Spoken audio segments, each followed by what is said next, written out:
Namaste. Hello everyone. Welcome to Shal Gulhati, Shiva and Mysticism for another episode of Monday with Mahadev. Today I'm going to talk to you about another interesting thing, and that is what is the qualification of a seeker? What pre qualification does a seeker need in order to be taught? We know that there are a lot of people who have a great thirst for spiritual knowing, and they seek a great guide or a master or a rishi or a muni who can teach them about their own soul, about their own divinity, about their own Atma. So the question is there a pre qualification that a seeker needs in order to be taught, especially about the soul and the spirit and about divinity? Well, yes, there is a pre qualification, and that is not as much to do with what he must have or what she must have, but it has more to do with what she must or he must leave behind when he goes to the spiritual one to teach him something. The seeker has to leave a lot of baggage. There is a beautiful story of Raja Janak, Sita's father. Raja Janak was not just a king, he was a great rishi, a Brahma rishi.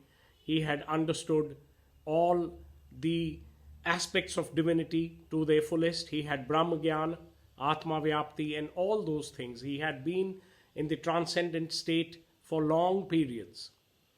So there was a Sukdev Muni who also wanted to know Brahma Gyan, and he had learnt a fair portion of that text and that knowledge, but it could not be completed. So he went and sought Raja Janak and asked him, Will you teach me? And Raja Janak, who was very gracious, said, Yes, I will. Why don't you make yourself comfortable in one of the rooms in my palace and go and leave your bags there and change your clothes and come back to me under this banyan tree, and we will start the teaching from today.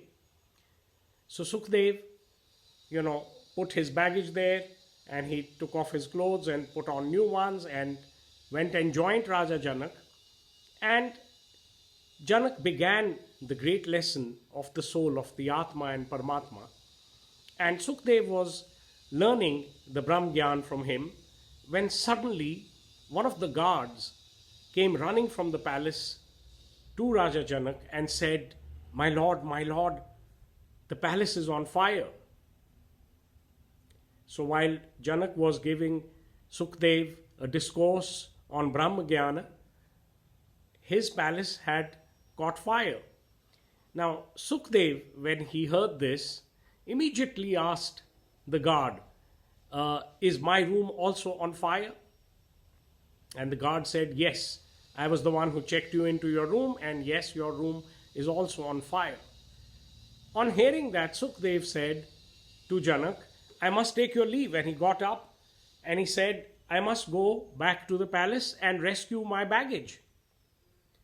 And at that point, Janak told him, you silly little boy, you have one bag in one room in my palace which is on fire, and you want to run for that baggage and get it while I am teaching you Brahm Gyan, and my whole palace or half my palace is on fire, but I am letting the attendants do their job of, extinguishing the fire. I am not leaving this lesson of Brahm Gyana.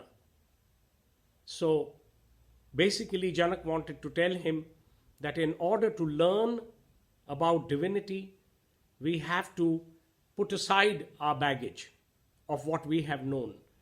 We can carry essentials, we need to eat, we need to clothe ourselves, we need to live. But what was meant was that once you turn to something which is far, far more precious, then you have to leave aside your penchant for this ordinary baggage, this mundane baggage. The same thing, even when we go to school and we have a little slate. There was a time about 50, 60 years ago when we went to school, we used to have a slate of our own. I mean, the teacher had a blackboard, but each child had his own slate. And on that slate, we would write things with a chalk, A, B, C, or whatever it was. And we had to carry a blank slate to the school, because if we go to the school with an already filled or already, a slate with things written on it, what will we learn? And interestingly, there is a term called tabula rasa, which means a blank state of mind. And that is what is required.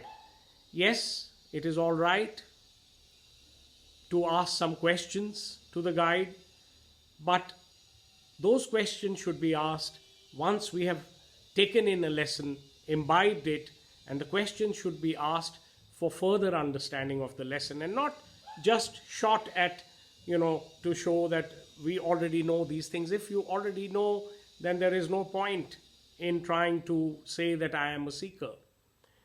There is yet another story about this man in a more modern time than Shukdev and Raja Janak, who heard that there was in town a great rich merchant who had come to give people things.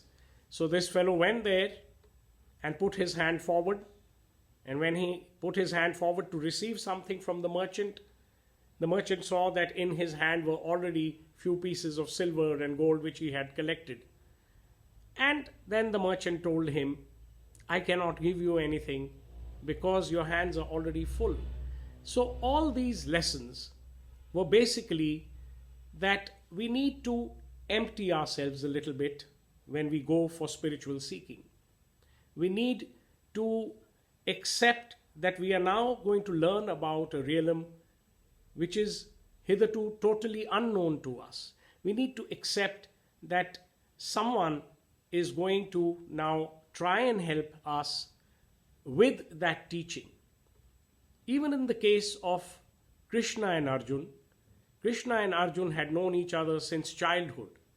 They were friends, they were buddies.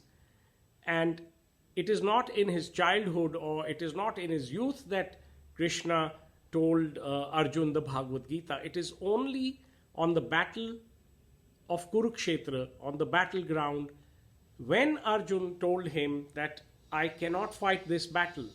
How can I fight my own people? I'm confused. What is the right thing to do? What is right? What is wrong? What is the dharma? Please, Krishna, teach me.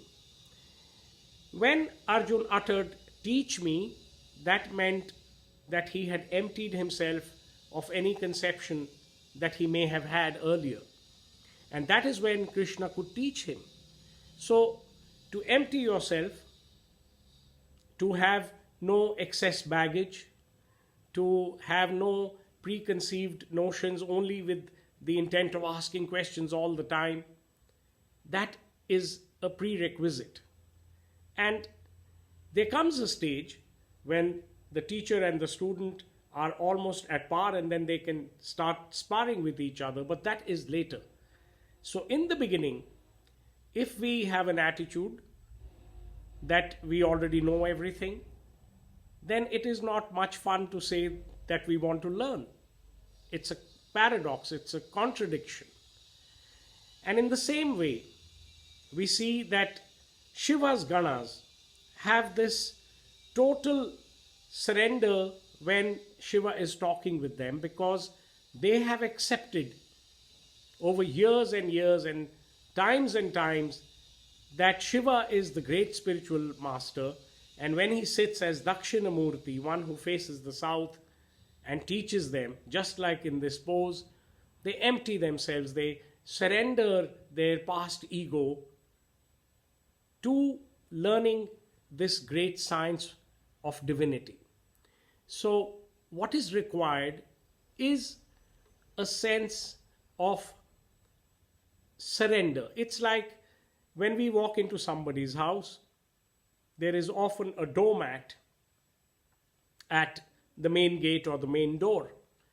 And many of us, we take off our shoes there or we clean them and then we walk in.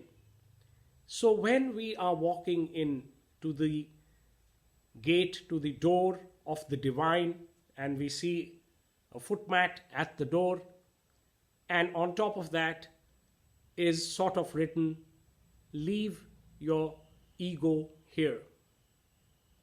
Just like we take off our shoes to go into a very clean house, when we want to learn of the divine, we need to take off our ego. And that is the only way we create space to learn, because we are going to learn something entirely new. And I will end on this note. It may interest you to know that one of Shivji's names is Hara. Vishnuji is Hari and Shivji is Hara. And Hara means to take away. Shiva is the one who takes away. So rather than giving you something, he takes away. Because what he has to give you, he has already given you. He has to give you life, he has already given it. He has to give you consciousness, he has already given it. He has to give you the Shiva Tattva, and he has already given it. But over the years, over many lifetimes, we have covered that gift with our own indulgences in the material world. We have covered that beautiful, shining, resplendent consciousness with the dross, with the dirt of our material hankering.